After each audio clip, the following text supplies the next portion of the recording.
نحمده ونصلي على رسوله الكريم۔ بھائیو، یہ جو قافلہ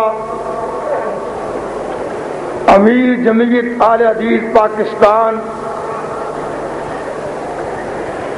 اور خطیب ملت علامہ احسان اللہ ظہیر کی قیادت میں سفر کر رہا ہے، اور یہ سفر کرتا کرتا آج فیصلہ آباد میں پہنچ چکا ہے۔ ہمارا ملک میں یہی مطالبہ ہے، قرآن و سنت کا قانون نافذ کریں گے۔ ان جھوٹے وعدوں پر ہمیں یقین نہ رہا، اور اسی وعدے کی کڑی وہ ریفرنڈم بھی تھا جو گزر چکا ہے، لیکن ملک میں زناکاری موجود ہے، چوری موجود ہے، دنگا فساد موجود ہے، ڈکیتی موجود ہے۔ ہم یہ مطالبہ کرتے ہیں کہ حکمران سن لیں کہ جس طرح جمعیت اہل حدیث جو بندیوں کی اصلاح کرتی ہے، بریلویوں کی اصلاح کرتی ہے، شیعہ کی اصلاح کرتی ہے، اسی طرح جمعیت اہل حدیث یہ حکمران کی اصلاح کر کے رہے گی، اور جب تک قرآن و سنت کا قانون نافذ نہیں ہوگا یہ ہمارا قافلہ جاری رہے گا، سفر جاری رہے گا۔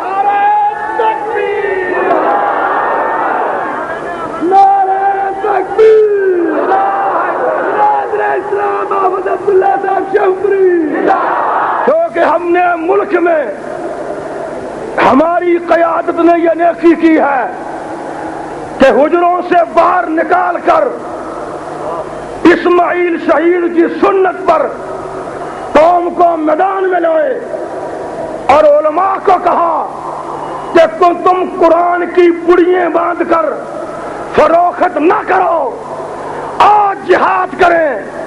اور تم کیا کرتے ہو؟ 200 سال کی ہماری محنتیں جو ہمارے بزرگوں نے کی، مولانا ثناء اللہ نے محنتیں کی، غزنوی خاندان نے محنتیں کی، علماء حق نے محنتیں کی، اور تم یہ کہتے ہو کہ ہم وہ بل جس پر قرآن و سنت کی بالادستی نہیں نافذ کرواتے ہیں۔ یہ لکھ لیجئے کہ جس بل پر، شریعت بل پر قرآن و سنت کی مہر نہیں ہوگی وہ جمعیت اہل حدیث نافذ نہیں ہونے دے گی، کبھی نافذ نہیں ہونے دے گی۔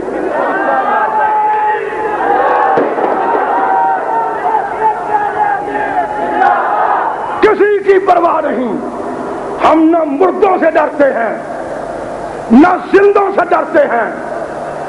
ہماری قیادت نے عزم کر لیا ہے کہ ہم فرعونوں سے مقابلہ کریں گے، چاہے وہ فرعون حجرے سے اٹھے، چاہے وہ کسی بازار سے اٹھے، چاہے وہ کسی ایوان صدر سے اٹھے، جو بھی پیغمبر کا باغی ہوگا ہم اس کے مقابل ہوں گے، اور جو جماعت قرآن و سنت کی بالادستی کے لیے ہمیں بلائے گی ہم اس کے ساتھ اتحاد کرنے کے لیے تیار ہیں۔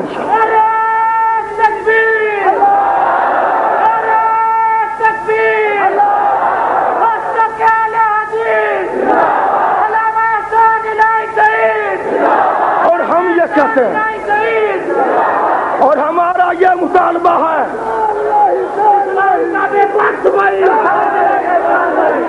کہ قرآن پاک کا قانون جو نافذ نہیں کرتا قید و ظالم ہے۔ وَمَن لَّمْ يَحْكُم بِمَا أَنزَلَ اللَّهُ فَأُولَٰئِكَ هُمُ الظَّالِمُونَ۔ جو اسمبلی، جو صدر، جو وزیر پیغمبر کا قرآن، اللہ کا قرآن اور پیغمبر کی حدیث نافذ نہیں کرتا وہ ظالم ہے۔ اور دوسرے مقام پر حکم ہے وَمَن لَّمْ يَحْكُم بِمَا أَنزَلَ اللَّهُ فَأُولَٰئِكَ هُمُ الْكَافِرُونَ۔ وہ کافر ہیں اور تیسرے مقام پر ہے وَمَن لَّمْ يَحْكُم بِمَا أَنزَلَ اللَّهُ فَأُولَٰئِكَ هُمُ الْفَاسِقُونَ، وہ فاسق ہے۔ ہم اس سے آسان لفظ اور سنجیدگی کے ساتھ اور الفاظ کیا بیان کر سکتے ہیں کہ ہم سے وعدے کیے گئے اور ہمیں یہ کہا جا رہا ہے، اور کئی اپنے بھی کہتے ہیں، کسی کا لحاظ نہیں، کئی اپنے بھی کہتے ہیں کہ یہ جو جمعیت اہل حدیث یہ کہاں سے آ گئی؟ خدا کی قسم آپ مانیے یا نہ مانیے، جو سورج طلوع ہو چکا ہے اس کا انکار کون کر سکتا ہے؟ ہمیں یہ کہا جاتا ہے کہ تمہاری جماعت میں اختلاف ہے، میں کہتا ہوں کوئی اختلاف نہیں، ہماری جماعت میں کوئی اختلاف نہیں۔ اختلاف تب ہوتا ہے جب مخالف کی حیثیت ہو، ہماری قیادت فعال ہے، اس کے مقابلے میں کوئی قیادت کام نہیں کر سکتی۔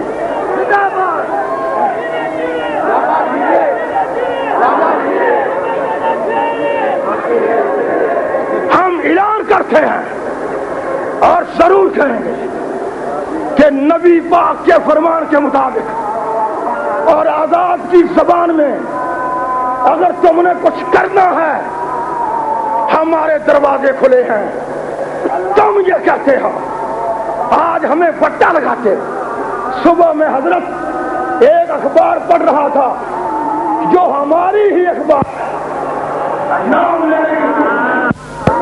جو ہماری ہی اخبار ہے، جو اہل حدیث ہونے کا دعویٰ کرتے ہیں، جنہوں نے تصوف کی دکان کھول رکھی ہے، انہوں نے کہا کہ ہم تسلیم کرتے ہیں کہ شریعت بل میں بعض باتیں قرآن و سنت کے خلاف ہیں، لیکن پھر بھی گزارا کرنا چاہیے۔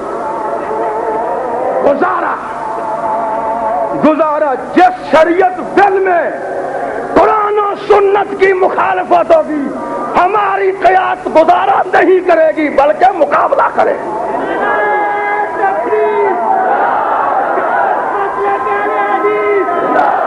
گزارا کرتے ہیں، اور کئی بڑے اہل حدیث نیک ہیں صوفی جن سے کچھ نہیں بنتا۔ ہاں، جس طرح اسمل شہید رحمت اللہ علیہ، قادر رحمت اللہ علیہ، جس طرح اسمل شہید نے علماء کو حجروں سے نکالا کہ مولانا، اور جس طرح مولانا داؤد غزنوی نے عطا اللہ شاہ بخاری کو مسجد کے حجرے سے نکالا کہ تم میدان میں آؤ، آج ہماری قیادت کے قائد علامہ احسان علی ظہیر نے یہ علماء پر، رفقاء پر اور امراء پر، غرباء پر اور جمعیت اہل حدیث پر، بلکہ مسلمانوں پر یہ احسان کیا ہے کہ پورے ملک میں اگر قانون نافذ ہوگا، اللہ کا قرآن ہوگا، پیغمبر کا فرمان نافذ ہوگا۔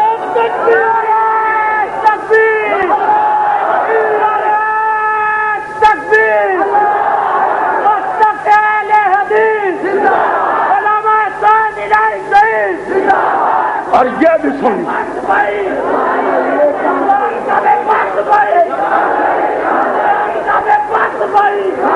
جس سے کچھ نہیں بنتا وہ ہم پر الزام رکھتے ہیں۔ ہم عرض کرتے ہیں، تم کبھی یہ کہتے ہو کہ یہ فلاں پیپلز پارٹی ہے، یہ فلاں جماعت ہے، اور سوچو تو صحیح، ہم یہ کہتے ہیں کہ ننگے سر پھرنے والی ملک کی تقدیر نہیں بڑھ سکتی۔ ہم یہ کہتے ہیں کہ بھٹوازم حرام ہے۔ ہم یہ کہتے ہیں کہ جو ان کا ساتھ دے وہ ملک کا غدار ہے۔ ہم یہ کہتے ہیں، ہم پر بہتان لگاتے ہو، لیکن ہم بھی آپ سے کہتے ہیں، ہمیں یہ کہتے ہو کہ نصر اللہ خان کے پاس بیٹھتے ہیں، ہمیں یہ کہتے ہو کہ فلاں کے پاس بیٹھتے ہیں، کیا تم نے مشرکوں کی مسجد میں بیٹھ کر حلوہ کھا کر نہیں آئے؟ ہمیں یہ کہتے ہو۔ کئی صوفی بڑے نیک، ایسے نیک جیسے مانو بلی نیک ہوتی ہے کہ چپکے سے چلتی ہے اور چوزے کھا جاتی ہے، ایسے نیک ہم جانتے ہیں اور ہم انشاءاللہ نشاندہی کرتے رہیں گے۔ اور یہ لکھ لیں، سوچ لیں، یہ سمجھ لیں کہ اگر کوئی حنفی دعوت دے تو ملک میں اتحاد نہیں ہو سکتا۔ شافعی اختلاف کر سکتا ہے، مالکی کر سکتا ہے، حنبلی اختلاف کر سکتا ہے، اگر جعفری دعوت دے تو اور لوگ اختلاف کر سکتے ہیں۔ یہ ہماری دعوت ہے کہ ہماری دعوت سے کسی کو انکار نہیں، کسی سے اختلاف نہیں، ہماری دعوت ہے فردوہ الی اللہ والرسول، ہماری دعوت ہے کتاب اللہ و سنتی۔ وہ لوگ جس شریعت گل پر نبی کی مور نہیں ہے وہ ہم نافذ نہیں ہونے دیں گے۔ ہم نافذ، بولو نافذ